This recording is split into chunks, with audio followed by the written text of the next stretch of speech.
Con kính chào sư phụ ạ, con kính chào đại tăng và thư ni Hồ Ba Vàng ạ. Con kính chào đại chúng ạ. Con xin giới thiệu, con tên là Ngô Thị Tới ạ. Con ở tại thôn Tiến Lập, xã Đồng Tân, huyện Hiệp Hòa, tỉnh Bắc Giang ạ. Con đang tu tập tại đạo tràng Minh Chiếu Việt Ngọc, Hiệp Hòa, Bắc Giang ạ. Còn đây là con trai của con là Đỗ Đình Đông ạ, cũng cùng về tham gia với chương trình để chia sẻ câu chuyện chuyển nghiệp khổ của con suốt 18 năm qua. Vào năm 2005 lúc đó gia đình chúng con đã đến một thầy cúng ở gần nhà. Và lúc bấy giờ trước đó thì con đã bán khoán con trai của con về cửa nhà thầy cúng ở bên Đức Ông để được ở đó, và đến ngày đó con đã đến làm lễ. Và trong cái thời gian mà ngày đầu tiên con đến làm lễ thì khi đến nhà thầy Đồng ấy, thì tự dưng con bị nhập ạ. Hai cái vai của con nặng nề và con lại bị khó thở, và con lại thấy ở bên trong phủ người ta nhảy đồng, còn nghe tiếng nhạc con thích lắm. Con chỉ muốn vào đấy để nhảy đồng thôi ạ. Con không biết xấu hổ đâu ạ, con chỉ muốn vào thôi. Và lúc đấy con không kiềm chế được bản thân mình, và con vội vàng con vào con lễ xong con đi về luôn. Sau khi con về đến nhà thì con đờ đẫn người, và con chỉ muốn được nghe cái tiếng nhạc đấy thì con mới thấy người nó nhẹ hơn. Và con đã kiểm soát bản thân mình là nhất định mình không được theo như thế. Mình chỉ đi làm lễ thôi, tại sao mình lại như vậy? Thì con cố gắng nhưng mà cũng không thể cố gắng được nổi. Vì con cũng hay bị ốm, hay bị mất ngủ ạ. Và công việc của con bắt đầu là trì trệ, con không muốn làm. Con ăn ít hơn, con ngủ ít hơn. Con ít nói chuyện với chồng với con hơn. Và con sống cô lập lại. Và con lúc đấy thì ảnh hưởng đến cuộc sống của con rất chi là nhiều ạ. Và con cứ liên tục như vậy, và con đã bị ốm và đi viện rất nhiều. Có những lúc con vừa ở viện về được 3 ngày thì con lại tới viện luôn ạ. Mà bác sĩ khám thì không ra bệnh. Bác sĩ có bảo con là con không có bệnh gì cả. Con chỉ bị rối loạn tiền đình và tụt huyết áp thôi, cho thuốc xong về khắc khỏi, cứ yên tâm đi. Nhưng mà con cứ về đến nhà là con lại khó thở, và con lại cứ luôn bị như vậy trong thời gian rất chi là dài. Và con cũng không biết phải làm thế nào. Và lúc đấy con nghĩ đến việc là con phải tìm đến thầy cúng đấy thì con mới khỏi được. Và con đã đi đến thầy cúng, và con đi xem rất nhiều chỗ ạ. Và thầy cúng có bảo con là con phải dâng sao giải hạn và di cung đổi số cải tử hoàn sinh ạ. Và bảo con là do kiếp trước con đã đốt đình đốt chùa, cho nên kiếp này con nó phải thế. Và bắt con, thầy cúng có bảo con là phải làm một cái chùa một cột bằng giấy để đốt lên thì con mới khỏi được bệnh. Thì lúc đấy con cũng mù màu không biết gì, và con đã tin theo thầy ạ. Con tin theo thầy và con đã làm những gì mà thầy bói bảo. Thì về con vẫn không khỏi. Và đến lúc về được 1-2 tháng thì con lại tiếp tục mệt mỏi và đi viện. Cho đến lúc mà suốt dài như vậy thì đến lúc tiền trong nhà thì cũng hết, con thì ốm. Thì con cứ lúc nào cũng đi viện thế. Có những lúc mà con rơi vào trạng thái giống như gần trầm cảm đấy ạ. Con không làm chủ được mình. Có lúc con nghĩ sao mình đang giảo hoạt thế này, sao tự dưng giờ mình lại bị thế này, sao mình lại cứ phải chịu như thế này. Con không biết làm thế nào, con lại đi xem bói tiếp. Lúc đấy cô Đồng bảo con là lúc đấy con không đến nhà thầy Đồng đấy nữa sư phụ ạ. Con đến nhà một cô Đồng khác. Cô ấy bảo con là phải trình đồng mở phú ạ. Hết mấy chục triệu. Con bảo con vừa ốm này, con lấy đâu ra tiền mà làm nhiều như thế. Thế là con bảo cô Đồng là làm cách nào để cho con đỡ phải tốn tiền như vậy. Thì cô Đồng bảo là để cô xem là nếu mà có ai người ta làm thì cô cho làm cùng, thì cô sẽ hứa là sẽ cho làm cùng và hứa với vong linh là đừng làm khổ con nữa. Thì con cũng lúc đó là con cũng giấu giếm gia đình nhà con và con cũng đi làm ạ. Và con cũng làm chung với người ta, là lúc đấy là con làm hết hơn 8 triệu ạ. Thì con nhưng thế là con cũng không còn tiền nữa, con luôn bị ốm ạ. Và lúc đấy vong linh tác động lên con nhiều hơn ạ. Con kính bạch trên sư phụ, kính bạch chư tôn đức tăng, kính thưa toàn thể đại chúng ạ. Con chứng kiến mẹ con bị vong linh tác động cái năm con lớp 4, lớp 5, là mỗi lần vong linh tác động lên mẹ con là mẹ con chân tay bị co cúm lại và mồm miệng là méo hết và lưỡi là bị lè ra khỏi mồm. Những cái lúc ấy con bé, con sợ quá, con đi lên trên nhà con gọi ông bà với cậu xuống để xem mẹ con như thế nào. Xong xuống được một lúc thì mẹ con tỉnh lại dần dần. Thì khi mà con nhìn thấy thế con thấy rất sợ. Lúc đấy con còn bé, con không biết làm như thế nào cả. Con cũng run lắm. Thế con... Và sau khi mỗi lần mà con bị vong linh tác động ạ, con rất chi là mệt mỏi. Có lúc vong linh bảo con là sao mày ngu thế? Thì con cũng không biết con cũng biết thế nào là ngu, con cũng cứ gật thôi. Vì vong linh bảo thế nào thì con nghe thế. Và có lúc vong linh nhập vào con, bắt con uống rượu ạ. Bắt con uống rượu. Vong linh bắt con uống rượu, bắt con hát. Rồi thì cho con số đề để đi rủ những người đàn ông biết đánh đề. Và vong linh bảo con là ta cho mày số đề, mày đến nhà người kia mày bảo đánh đề sẽ trúng, người ta sẽ cho con tiền. Lúc đấy con xấu hổ, con không dám đến vì tự dưng con lại chẳng quen biết người ta bao giờ, bây giờ bảo con đến con không dám đến. Xong rồi mỗi lần nhập vào con, bắt con châm bàn tay con như này, bắt con châm 4 điếu thuốc. Mà chẳng hiểu sao con hút 3 lần là con hết sạch 4 điếu thuốc đấy ạ. Và con bắt con hát giọng Bắc Trung Nam ba miền. Con bảo lúc con tỉnh dậy con bảo là sao con bị làm sao này, con có biết rằng hát đâu mà sao bắt con hát giọng Bắc Trung Nam ba miền. Con càng ngày con càng xấu hổ với bản thân mình. Và con thấy rất chi là khổ. Tiền thì con càng ngày càng mất nhiều. Con được làm được bao tiền con chỉ lo việc đi cầu cúng. Con giấu chồng giấu con để đi làm, con không dám nói ra. Con đi làm được tiền thì con chỉ lo vào việc đó. Xong rồi con cứ ốm suốt. Con ốm, con lúc những năm con ốm, một năm con hơn 20 lần đi viện. Cứ bê con về thì xong được có lúc thì được 1 ngày 2 ngày con ngất lại bê con lên. Và đêm con ngủ thì vong linh lại tác động lên con. Thậm chí con sợ quá, con đắp chăn kín đầu vẫn nhấc chăn con lên, béo con từ đầu mà xuống à. Con hốt quá con dậy con lấy cái quạt con phẩy phẩy phòng nhưng mà vẫn béo. Thì con bảo sáng dậy con bảo mẹ con là tối qua con bị làm sao ấy. Vong linh có cái người nào cứ béo con và nói với con là nhà mày sắp có chuyện rồi, mày dậy đi.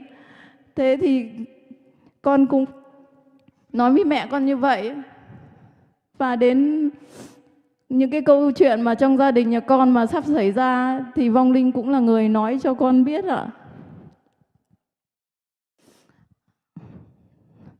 Nhân duyên đến con biết đến chùa Ba Vàng ấy, thì cũng từ con trai con ạ. Con kính bạch sư phụ cùng chư tôn đức tăng ni, kính thưa toàn thể đại chúng. Thì nhân duyên con đến chùa Ba Vàng là lần đầu tiên thì con thấy cảnh sắc ở chùa là rất thanh tịnh, chư tăng ở chùa là tu tập trang nghiêm. Thì con có về, con có tìm hiểu các câu lạc bộ ở chùa thì con thấy có câu lạc bộ tuổi trẻ Ba Vàng. Thì sau đó con có quen một bạn ở khối Bắc Giang thuộc câu lạc bộ tuổi trẻ. thì con có bảo bạn đấy là gieo duyên cho con vào trong khối, và sau khi vào trong khối con tu tập và con đi sinh hoạt hàng tháng theo khối, và con có nghe được các câu chuyện chuyển nghiệp của các bạn kể, thì con cũng có mong mỏi rằng là gieo duyên được cho mẹ biết đến Phật Pháp để mẹ thoát được cái cảnh khổ đấy. Thì vào tháng 8 năm 2021, lần đầu tiên con rủ mẹ con về chùa, thì ở lúc con rủ thì vong linh người ta tác động lên em trai của con, làm cho em trai của con sốt cao, mẹ con không đi được. Một thời gian sau con rủ mẹ con lần hai, thì người mẹ con đau mỏi nhức, không thể nào đi được nổi ra khỏi nhà luôn. Thì xong con có tu tập thêm và con có hồi hướng thêm, thì đến mùng 8 tháng 12 năm 2022, con có rủ mẹ con về chùa lần nữa. Và mẹ kể tiếp. Vâng, thưa sư phụ, ngày con được về đến chùa thì con trai con gieo duyên cho con cũng đã hơn 1 năm mà con không về được. Thì cứ mỗi lần con về là vong linh tác động lên sức khỏe của con và công việc ở xưởng của con. Lúc đấy con làm cho em trai con về bên mảng quản lý sản xuất thì luôn ảnh hưởng làm con không về được. Thế vì xong đến lúc con mới xin vong linh là cho con về, vong linh bảo con là mày ngu thế, mày về làm gì? Ở chùa suốt ngày phải tụng kinh gõ mõ khổ lắm. Ở nhà với tao cho đi ăn lộc, nhảy nhót không sướng à? Thế thì lúc đấy thì con không nghe theo nữa, con vẫn quyết định là con về chùa. Thì lúc đấy là tình trạng của con rất chi là tồi tệ ạ. Con đã ngồi con khóc rất nhiều, con cảm thấy người con không phải là người nữa, ma không ra ma. Mà con đầu óc lúc nào cũng rũ rượi ra, thờ thẫn, con không muốn nói chuyện với ai, con làm việc con không tập trung và con hay bị làm sai. Và đến lúc con quyết định về đến chùa thì đêm hôm đầu tiên nhân duyên lúc đấy là con trai con gieo duyên con về đến chùa, thì con đã cố gắng và con trai con tìm hiểu và đã giới thiệu cho con và bảo con là mẹ ơi, ở huyện Hiệp Hòa nhà mình có đạo tràng đấy, mẹ xin vào đấy tu tập nhé. Và con có nhờ cái chị ở cùng làng là chị đăng ký cho em để em xe để em về chùa em quy y Tam Bảo. Thì bắt đầu vong linh con mới khởi tâm lên như vậy thôi mà vong linh bắt đầu là tác động đến con, làm cho con tê liệt nửa người. Con nằm ở giường, con muốn ngoáy cái chân như này để con thay đổi tư thế, con cũng không làm được. Suốt từ 7 giờ tối con lên giường mà đến 1 giờ đêm rồi mẹ con bảo con là con ơi con có đi được không? Và con bảo là nếu hôm nay con không đi được thì con không bao giờ con biết đến chùa Ba Vàng mẹ ạ. Và lúc đấy con trai con bảo con, động viên con là mẹ ơi cố gắng lên, mẹ phải cố gắng lên, không thì mẹ như này thì mẹ đi bệnh viện tâm thần mất. Con trai con gọi điện động viên con như thế, rồi được các chị ở gần nhà cũng động viên. Và con đã bật được dậy, hơn 1 giờ con bật được dậy, con lên xe và con về chùa. Sư phụ ơi, khi con về đến chùa, con rất chi là khổ. Con ngồi ở tiền đường để quy Tam Bảo thì con lại bị vong linh không cho con nhìn thấy quý thầy ạ. Mặc dù con nhìn thấy các đạo hữu cúi đầu chào quý thầy, con theo cảm nhận của con biết đấy là quý thầy, nhưng mắt con không hề nhìn thấy. Và cái tai của con thì luôn bị ù. Xong con gọi điện cho, hôm đấy con trai con không về thì con gọi điện cho con trai con. Và con bảo con trai con là bây giờ mẹ không nhìn thấy quý thầy, mà mẹ không nghe tiếng quý thầy nói cái gì, mà mẹ chỉ buồn ngủ thôi. Mẹ nhắm mắt vào là mẹ không thể mở được nữa. Và con trai con có bảo con là ra chỗ có Phật và mẹ xin sám hối đi.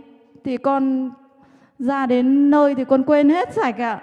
Con không nhớ cái gì, con chỉ nhớ câu là Nam Mô thôi ạ.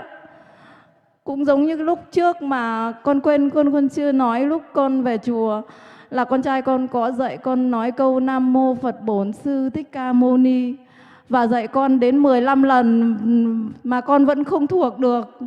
Có lúc dạy con đến nửa tiếng con cũng không nói được. Con càng nói thì cái lưỡi của con nó càng thụt vào, mà cái mồm con nó cứng. Mà con chỉ thấy vong linh bảo con là ở nhà sướng hơn, đi về chùa tụng kinh gõ mõ khổ lắm. Xui con như vậy. Và sau khi con đã được về đến chùa để quy y Tam Bảo và con đã điện cho con trai nói như vậy, và con đến chùa Phật thì con chỉ biết nghĩ trong đầu mình là con nhất định phải ở chùa Ba Vàng để tu tập. Và con không nghe theo ai hết, không nghe theo vong linh nữa. Thì con chỉ nghĩ được thế thôi chứ con cũng không nói được nữa. Thì xong quý thầy quy y xong thì con đã nhẹ được hơn. Và đến chiều con được nghe sư phụ giảng pháp và có một câu chuyện trải nghiệm của một bạn có hoàn cảnh giống như con. Bạn ấy cũng bị như vậy và bạn ấy thỉnh quyển Nhật Tục Thiền Môn về để tu tập.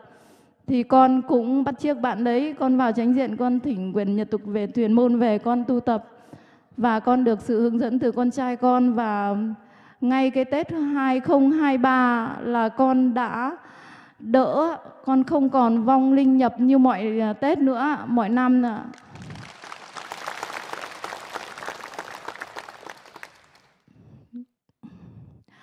Trước mà con chưa biết đến quyển Nhật Tục Thiền Môn, chưa biết đến chùa Ba Vàng thì ngày rằm với mùng 1 con lúc nào cũng hát và nhảy nhót Con đi không vững, nhất là khi mà được nghe người ta mở cái nhạc hầu đồng Con chỉ muốn đến đấy và bỏ hết chồng hết con là chạy đến đấy để nghe thôi. Con xấu hổ lắm Và con còn bị người ta dị nghị cho, người ta bảo con là con bây giờ như con hấp, con điên ấy. Chắc tới chỉ 1-2 năm nữa đứng cột điện mút tay. Nếu có ai hỏi thì bảo có phải tới không nhỉ? Con rất buồn. Và cũng nhân duyên đến cuối tháng Giêng sang đầu tháng 2 2023 năm Quý Mão thì con bắt đầu là đăng ký cầu siêu cho vong linh tác động lên con. Lúc đấy con chưa biết là vong linh oan gia, thì con chỉ bảo là tha cho tôi đi, tôi xin phát nguyện về chùa cầu siêu 3 tháng. Mỗi tháng thì tôi sẽ về 2 lần cầu siêu cho vong linh. Và ngày hôm 14 tháng 2 con về chùa cầu siêu cho vong linh, thì vong linh không cho con vào chỗ cầu siêu mà bắt con ngồi ở sân chánh diện tụng kinh Thì đến lúc đấy thì con ngồi ở đấy, thì con đến thì đã muộn rồi, đang vào thời khóa rồi, thì con có bạch Phật và xin sám hối con đến muộn. Và con có bạch Phật là con dự thời khóa xong thì con lên con cúng dường sau. Thế thì con ngồi được khoảng gần nửa tiếng thì vong linh bảo con là mày không lên đặt tiền cúng dường, mày ngồi ăn cứt đấy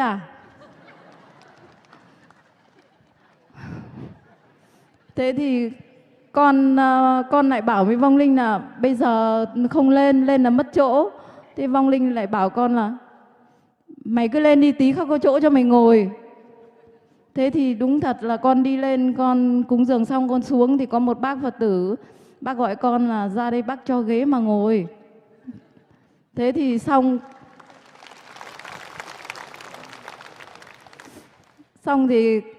từ cái lần mà làm lễ cầu siêu đấy là con không còn bị vong linh tác động nữa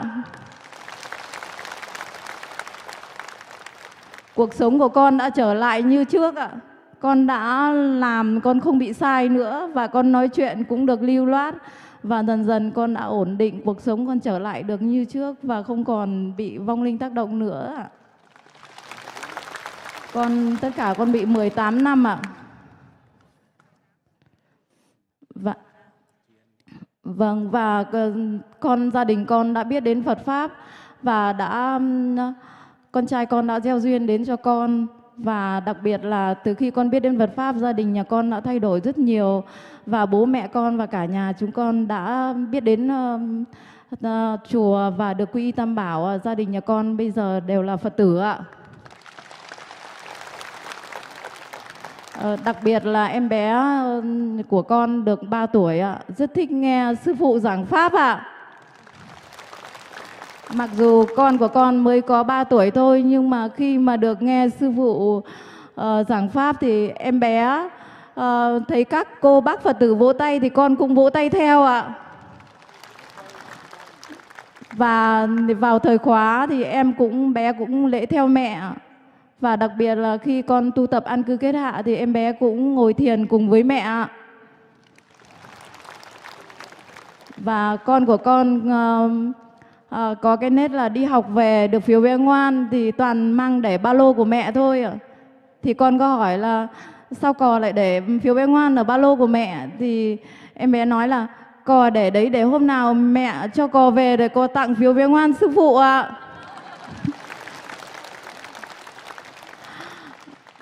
Vâng, gia đình nhà con đã thoát được cảnh khổ, con vui lắm ạ. Con xin tri ân Tam Bảo ạ.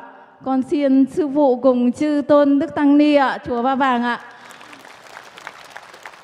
Con xin tùy hỷ các đạo hữu đã nghe con kể câu chuyện chuyển nghiệp ạ. Và con xin cảm ơn con trai con đã đồng hành và sách tấn con. Và con xin tùy hỷ đạo tràng trưởng và các đạo hữu trong đạo tràng đã sách tấn con để con chuyển nghiệp và được một người đứng ở đây để chia sẻ câu chuyện của mình. Và con rất khỏe và rất vui sướng ạ. Con không còn ốm yếu như ngày xưa nữa sư phụ ạ.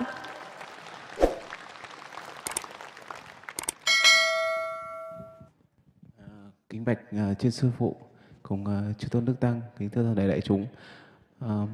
Qua câu chuyện chuyển nghiệp của mẹ con thì con cũng xin chia sẻ một câu chuyện chuyển nghiệp của con là câu chuyện chuyển nghiệp trong chương trình Lương Hoàng Bảo Sám ạ.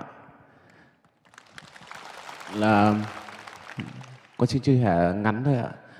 Là trước khi vào Lương Hoàng Bảo Sám khoảng 10 ngày là con có hiện tượng là bị ù tai và gần như là điếc luôn ạ. Không nghe tiếng gì.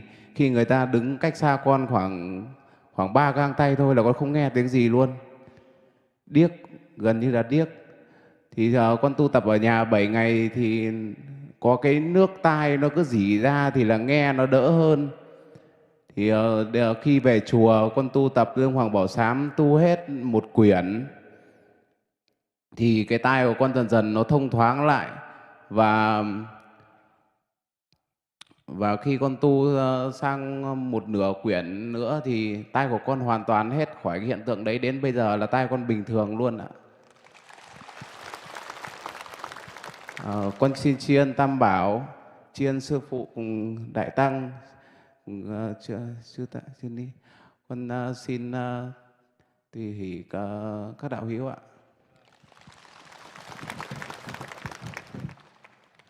Dạ vâng, xin tùy hỷ của Phật tử đã áp dụng lời Đức Phật dạy, tinh tấn tu tập và có được kết quả an lành ngay trong hiện tại. Kính thưa đại chúng, trong kinh Đức Phật có dạy, pháp của ta đến để thấy, đem lại kết quả thiết thực, hạnh phúc ngay trong hiện tại. Kính chúc quý Phật tử luôn tinh tấn tu học để có thật nhiều niềm hạnh phúc hơn nữa cho tới ngày thành tựu vô thượng Bồ Đề.